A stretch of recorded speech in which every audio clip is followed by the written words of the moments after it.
This is a quick video on making 3/8 hose for water-fed window cleaning. Typically your 3/8 hose comes off the reel, and then you'll go down to 5/16 for the pole hose, which is the hose that goes up the pole and then to your rinse bar or to your jets. I've found that the cheapest way to acquire this hose is to buy any 3/8 hose you can find. Usually it's air hose. There's reputable brands such as Goodyear. You can buy in bulk, like 500 feet at a time.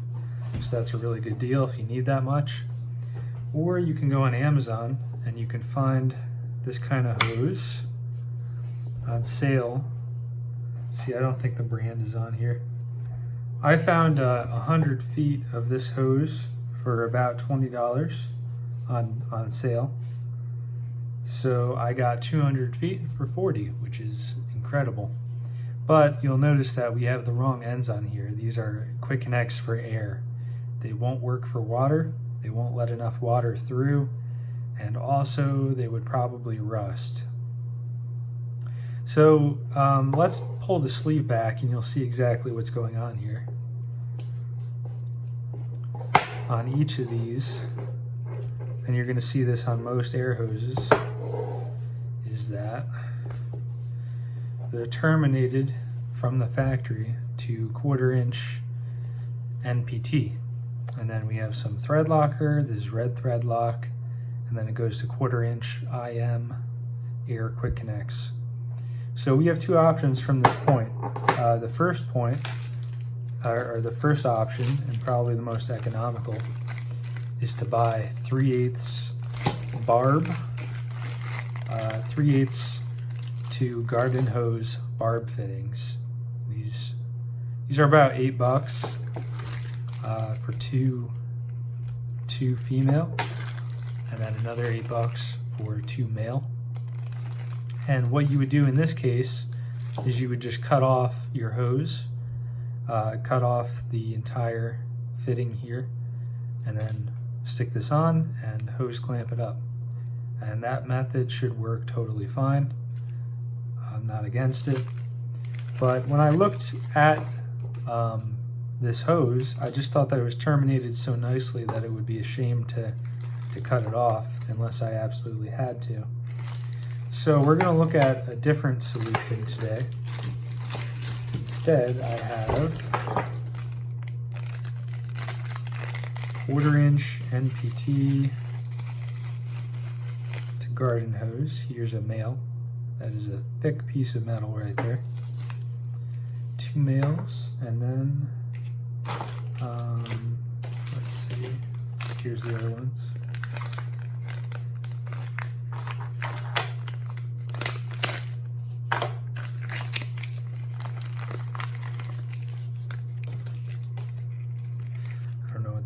Looks like thread tape. This packaging is pretty cute. Yeah, so 2 extra hose washers, and then these are 1/4 inch NPT to female garden hose thread. These spin, so that will be a lot easier to screw onto a garden hose tap with. This option is a little more expensive. I forget exactly how much I paid. I want to say it's like $10 per pair, so just a couple dollars more. But what we're going to do is we're going to take the fittings off the end of this hose and we're going to try to put these on. The other thing that we're going to try is, instead of thread tape, we're going to try using some thread locker, because people reported that thread lock can actually seal. And I wouldn't do this if this was a high pressure hose, but because we're just running 100 PSI or lower, I think that this might work nicely. Okay, so in order to get these fittings off, I'm going to take a wrench. I'm going to put it on this side of the equation. And I'm going to ready my second wrench,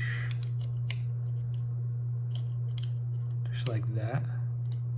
Okay, so I have it ready. And then I'm going to use a lighter to heat up this thread lock. And I already did this once on my other hose. It wasn't really that bad, so I don't expect it to be a huge problem. Yeah, see, that came off without too much struggle.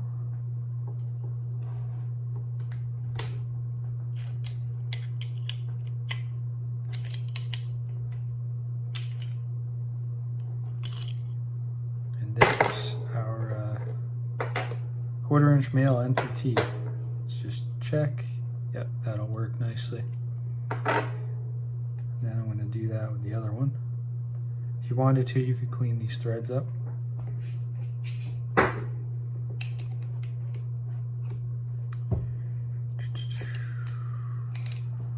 On this one, I think I'm going to hold it here. Then I'll ready the wrench for the other side. Like so. Honestly, I might not even need heat for this. I'm just doing heat because that's what people tell me you need to do.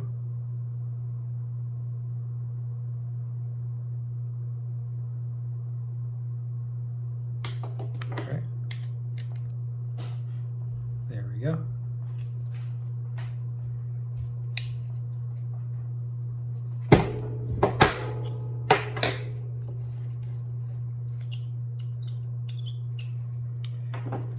Okay, and I'm also going to take the strain relief off of here. I just don't think it's going to be necessary for our application, but I'll hang on to them.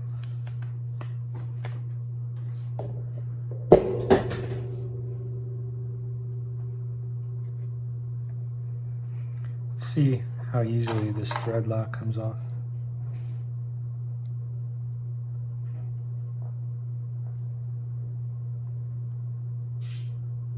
Okay, so it comes out a little bit.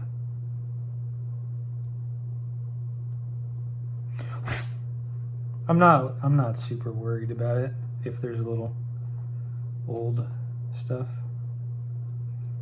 I can always just redo it if I have to.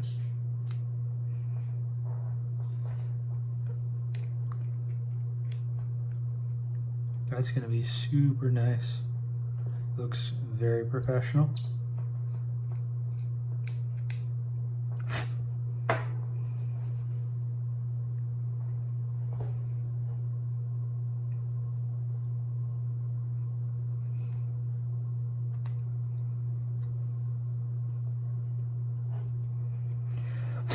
Yeah, I'm not gonna go crazy.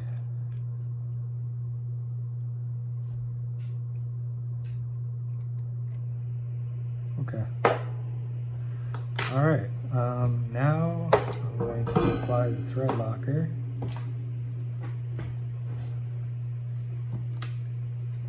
I'm going to do the male first because I think that'll be easier.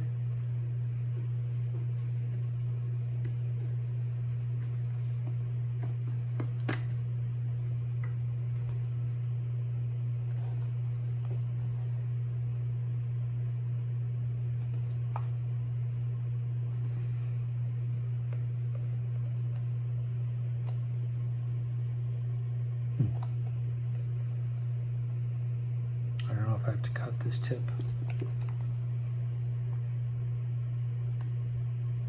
Yeah, probably have to cut it.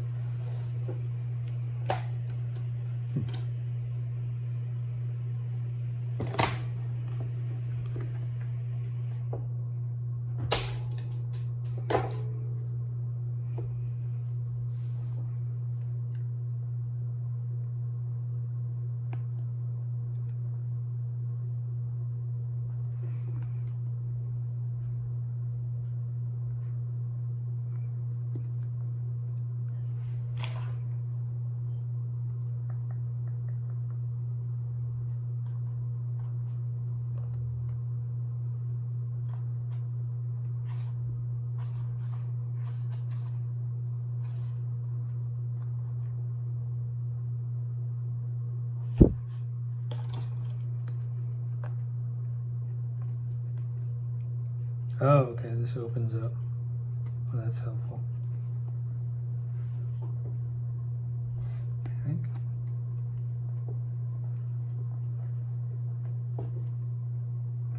That was a lot.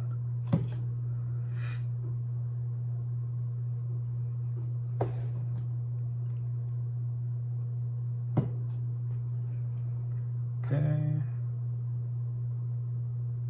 This stuff, it seals when there's a lack of oxygen, so I think that any on the outside will just remain wet, and we can wipe it away. Just snug this up. Let's see. I'm gonna go that way.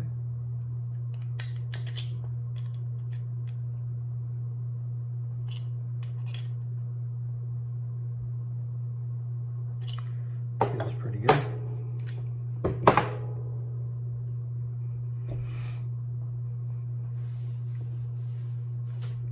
Okay.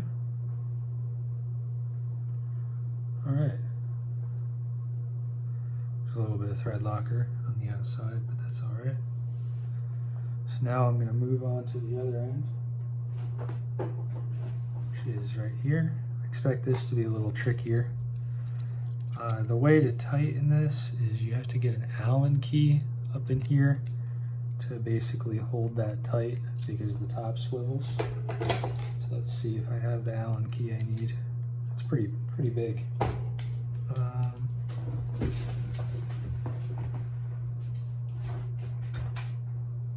Turns out I don't have the hex key I need, but I do have a large screwdriver, which is enough to stop this from rotating. So that's the route I'm going to go. Let's prep this.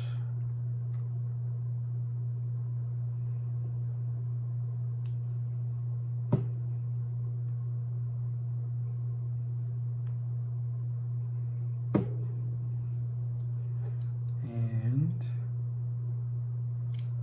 get that on.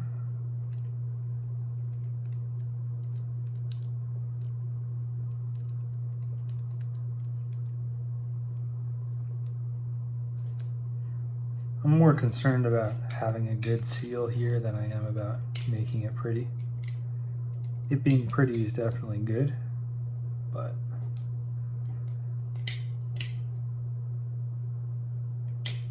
okay. So I think that's going to be it. Should be on tight enough. You can see we still have that swivel action.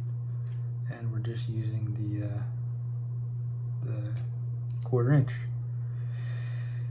So yeah, I think if you look at the 1/4 inch hole, it's kind of hard to see now that I have it on. But what I determined is that the 1/4 inch hole is really not that much smaller than the 3/8 barb. So for that reason, I'm not too worried about any flow restriction that I might deal with. So yeah, anyway, that is going to complete our first 3/8 hose, and you just have to repeat this process for the second one, and once it dries I'm going to see if it leaks or if it holds up.